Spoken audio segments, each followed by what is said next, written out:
उनका कृपा से मूर्खो भी महान बनेला।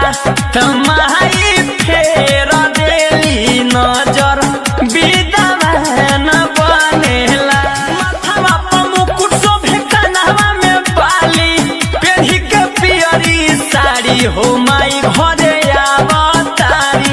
हंसवा पे कोई के सवारी हो माई घरे आवतारी। मॉर्निंग स्टूडेंट्स, फिर से आप लोग का एक बार स्वागत है मेरे यूट्यूब चैनल स्टेपस वैली में।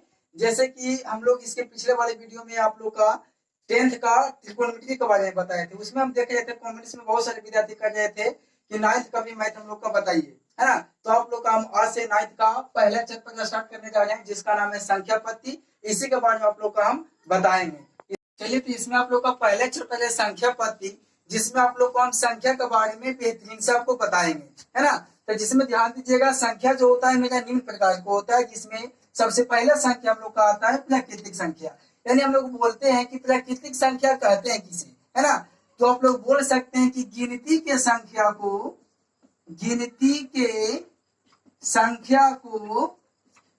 प्राकृतिक संख्या कहते हैं। यानी आप लोग बोल सकते हैं 1 2 3 4 डॉट डॉट डॉट, है ना। कहां तक आएगा? तो अनंत तक आएगा। यानी 1 2 3 4 डॉट डॉट को हम लोग प्राकृतिक संख्या बोलते हैं। यानी कि एक लाइन में आप लोग बोलिएगा गिनती के संख्या को प्राकृतिक संख्या बोलते हैं, है ना।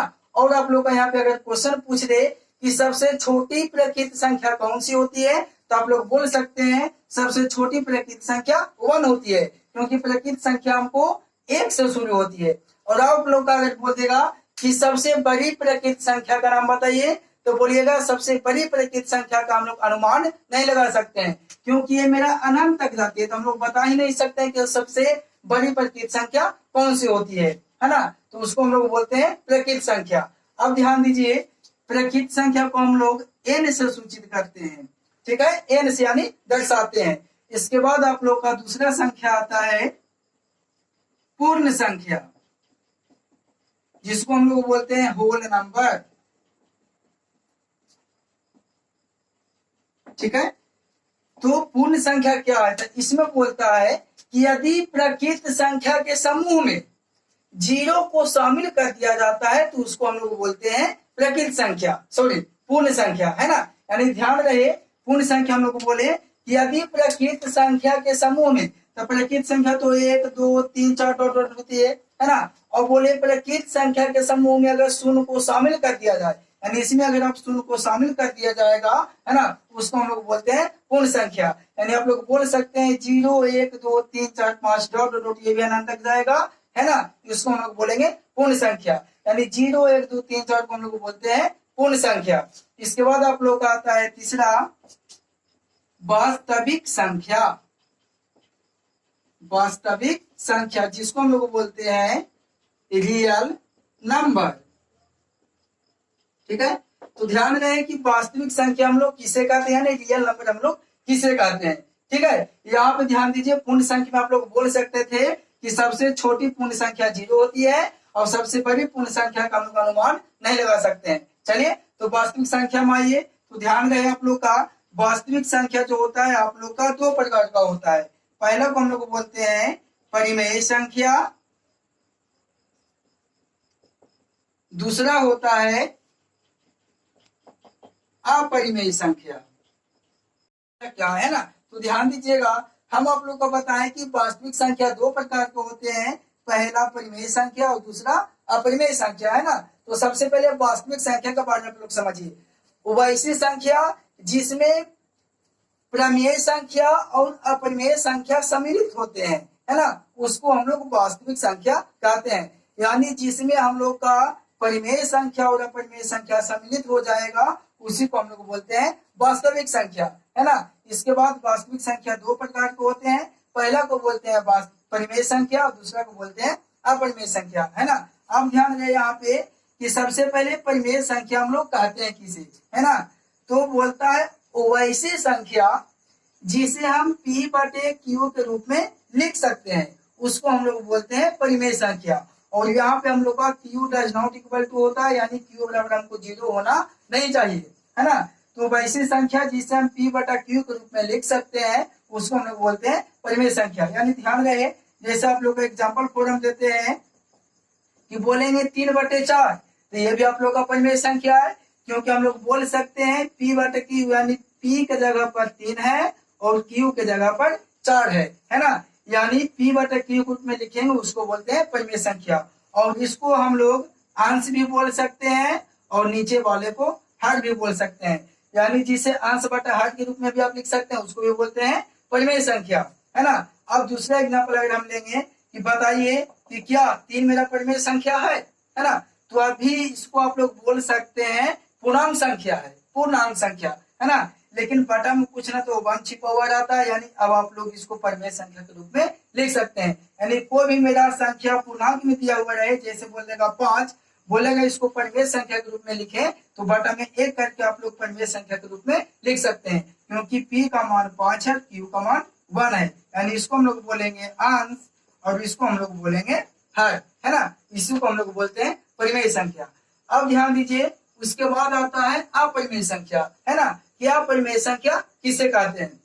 तो ध्यान दीजिए, सबसे पहले आप लोग का एग्जाम्पल देकर हम समझाते हैं कि जैसे हम लोग एग्जाम्पल में ले लिए 3.1, अब इसको बोलेगा बताइए कि परिमेय संख्या के रूप में लिख सकते हैं, या बोलेगा 3.1 को परिमेय संख्या के रूप में लिखें, तो इसको आप लिख दीजिएगा 3, यानी कि पॉइंट हटाइए पहले तो 31 हो जाएगा, पॉइंट के बदले 1 आता है और पॉइंट के बाद जितना आगे आता है उतना 0 नीचे आता है, यानी हो गया 31/10। यानी इसको हम लोग परिमेय संख्या के रूप में लिख दिए।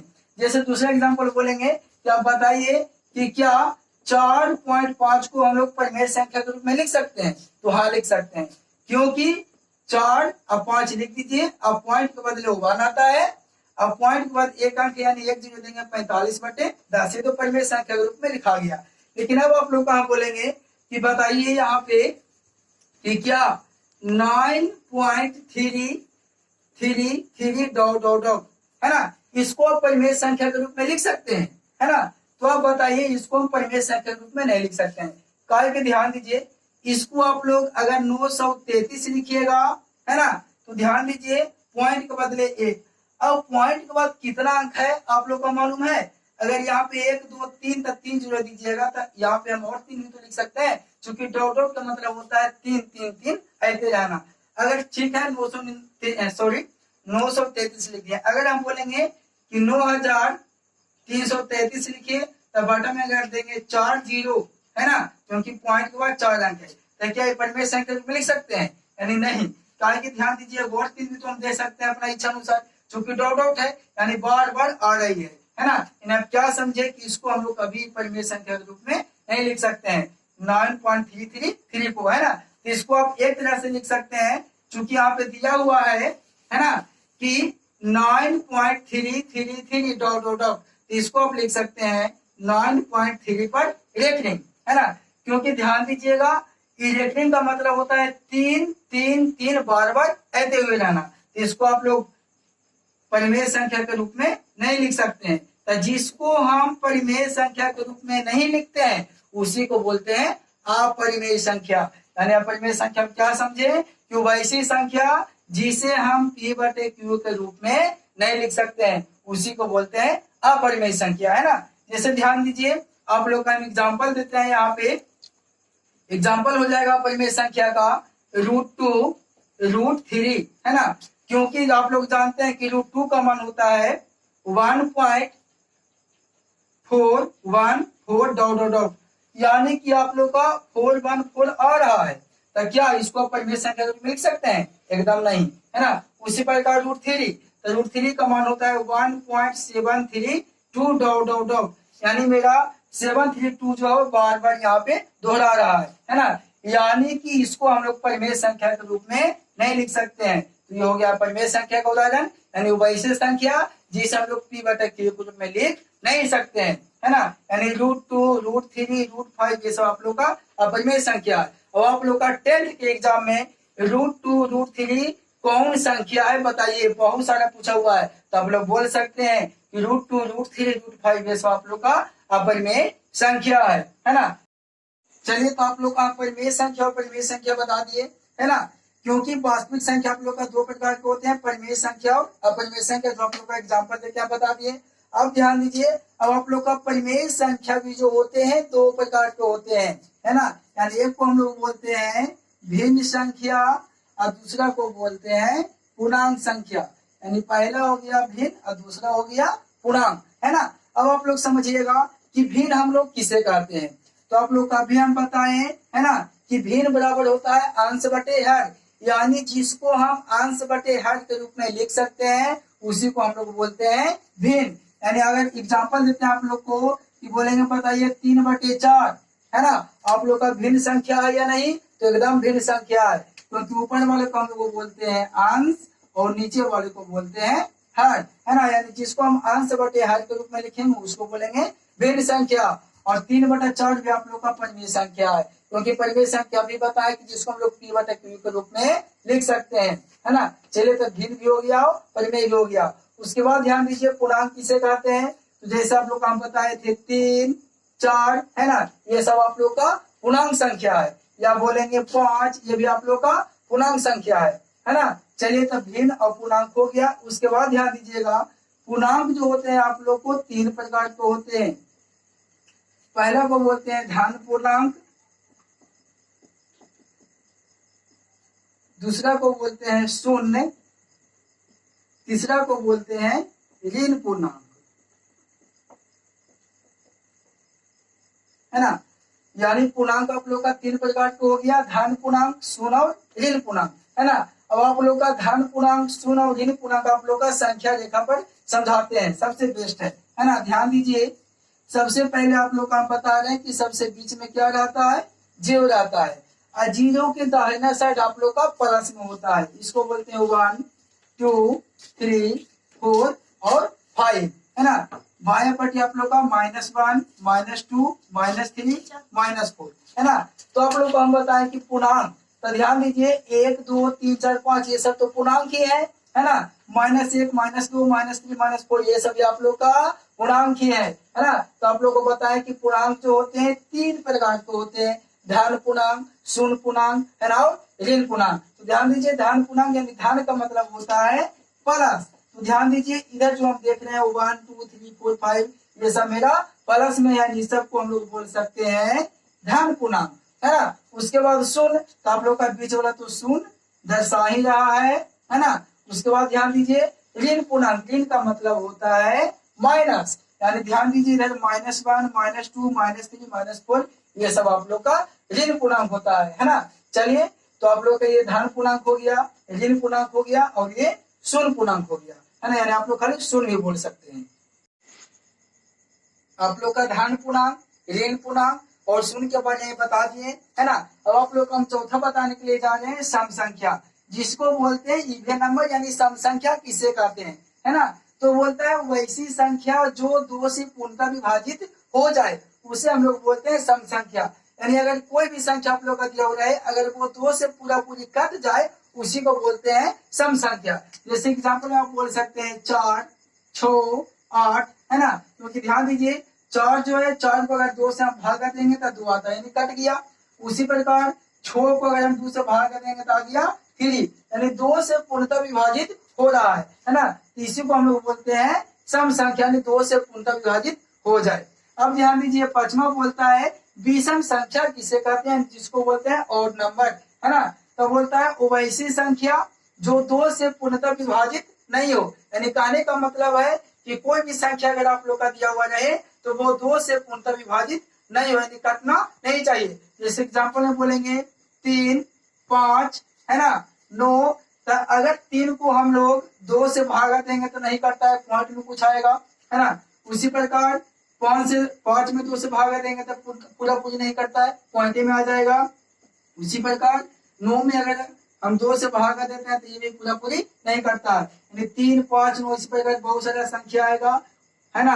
यानी जो 2 से पूर्णतः विभाजित नहीं हो यानी नहीं कटे उसी को हम लोग बोलते हैं विषम संख्या। इसके बाद आप लोग का आता है भाज्य संख्या, भाज्य संख्या, है ना।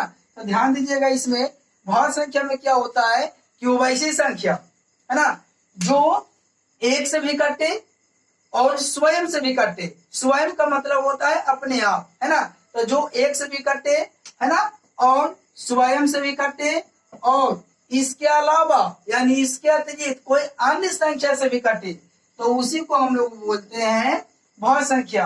यानी वो ऐसी संख्या जो एक से कटे, स्वयं से कटे और इसके अतिरिक्त किसी अन्य संख्या से भी कटे, उसी को हम लोग बोलते हैं भाज्य संख्या। यानी ध्यान दीजिए, जैसे एग्जाम्पल हम लोग बोलते हैं 2, है ना। तो 2 जो है एक से भी कट रहा है ना, क्योंकि एक से भागा देंगे तो 2 आएगा, और 2 जो है स्वयं से भी कट रहा है ना, लेकिन अन्य संख्या से ध्यान दीजिएगा कट रहा है, नहीं कट रहा है अन्य संख्या से, है ना। यानी ध्यान दीजिएगा ये मेरा भाज्य संख्या नहीं है। तो अगर हम लोग बोलेंगे 4, तो ध्यान दीजिए 4 को अगर हम भागा देते हैं 1 से, तो 1 से भी कट रहा है ना, और 4 जो है 4 से भी कट रहा है, यानी स्वयं से भी कट रहा है, और ये 2 से भी कट रहा है, यानी किसी अन्य संख्या से भी कट गया, उसी को हम लोग बोलते हैं भाज्य संख्या। यानी 1 से भी कट गया, 4 जो है 4 यानी स्वयं से भी कट गया, और अन्य का मतलब कोई अदर संख्या, है ना, तो अदर संख्या से भी कट गया, उसी को हम लोग बोलते हैं भाज्य संख्या। जैसे अगला एग्जाम्पल देते हैं, बोलेंगे 8, तो देखिए 8 जो है 1 से भी कट गया, है ना, और 8 से यानी स्वयं से भी कट गया, और 8 जो है 2 से भी कट रहा है ना, उसके बाद 4 से भी कट रहा है। तो जो 1 से कटे, स्वयं से कटे और अन्य संख्या से भी कट जाए, उसी को हम लोग बोलते हैं भाज्य संख्या। अब ध्यान दीजिएगा, इसके बाद हम लोग का आता है अभाज्य संख्या। अभाज्य संख्या, है ना, तो इसका एकदम विपरीत हो जाएगा अभाज्य संख्या। इसमें क्या बोलिएगा, उभयसी संख्या, है ना, जो 1 से भी कटे, स्वयं से भी कटे और इसके अतिरिक्त किसी अन्य संख्या से नहीं कटे, है ना, उसी को हम लोग बोलते हैं अभाज्य संख्या। यानी अन्य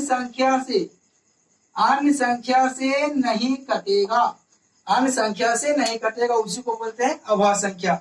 जैसे ध्यान दीजिए, हम लोग बोलेंगे 5, है ना, तो 5 जो है 1 से देखिए ये तो कट गया, है ना, अब 5 यानी स्वयं से भी कट गया, लेकिन 5 जो है किसी अदर संख्या यानी अन्य संख्या से नहीं कट रहा है, तो हम लोग इसको बोलते हैं अभाज्य संख्या। यानी 5 मेरा हो गया अभाज्य संख्या। उसी प्रकार आप 7 को ही बोल सकते हैं अभाज्य संख्या, क्योंकि 1 से कट रहा है, स्वयं से कट रहा है, लेकिन अन्य संख्या से नहीं कट रहा है ना। उसी प्रकार आप 2 भी बोल सकते थे, क्योंकि 2 जो है स्वयं से भी कट रहा है, 1 से भी कट रहा है ना, लेकिन अन्य संख्या से विभाजित नहीं हो रहा है, तो 2 भी मेरा अभाज्य संख्या है ना। अगर आप लोग को बोलेगा बताइए कि सबसे छोटी अभाज्य संख्या कौन सी है, तो बोलिएगा सबसे छोटी अभाज्य संख्या मेरा 2 होती है ना, जो आप लोग का 10th के एग्जाम में बहुत बार पूछा गया है, इसको आप लोग याद रखिएगा। तो आप लोग जरूर बताइए स्टूडेंट्स कि ये मेरा आज का वीडियो 9th का पहला वीडियो था, आप लोग का कैसा लगा कमेंट्स में जरूर लिखिएगा, और साथ ही साथ लाइक एंड सब्सक्राइब जरूर कीजिए, ताकि आप लोग का 9th का जितना भी वीडियो हम लोग बनाए तो आप लोग के पास जाते हुए रहे, नहीं पहुंचते हुए रहे।